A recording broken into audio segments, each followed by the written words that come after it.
Pagkatapos na matalo ni Mayor Alfredo Lim ng Maynila bilang alkalde, kay dating Pangulong Joseph Estrada, maluwag na tinanggap ang kapalaran at handa ng lisanin ang kanyang opisina sa City Hall. Para sa detalye, balita mo kami, Noel Perfecto. Bagamat malayo pa ang paglilipat ng katungkulan at responsibilidad, kay nanalong alkalde ng lungsod na si dating Pangulo ng Bansa, Erap Estrada, minabuti na nitong si Mayor Alfredo Lim na agahan ng paghahanda para pagsapit ng turnover rights sa katapusan ng 2013 ng Hunyo ay magagampanan na agad ng incoming mayor ang kanyang tungkulin.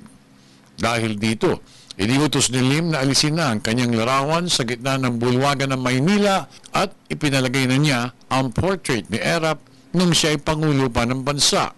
Congratulations and we wish them all the best. Basta ako, starting July 1st, bakasyon. Oo nga at nakabalot na lahat ang dapat dadalhin at nakaayos na rin ang mga bubuhatin, hindi naman ito maaring pabayaan ang nakabimbin at nakaatang na mga pipirmahang serbisyo para sa mga taga-Maynila. We will continue working daily up to June 30.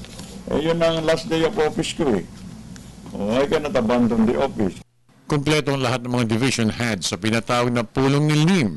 Pati ang kanyang Chief of Staff na si Rick de Guzman ay nandun din para maghayag ng saloobin hinggil sa mangyayaring palitan ng tungkulin.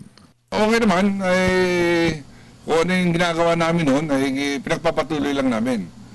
Serbisyo tayo sa mga tao, yun naman ang dapat. At kami hanggang 30, hanggang 30 kami magtatrabaho. Para sa television, ako naman si Noel Perfecto.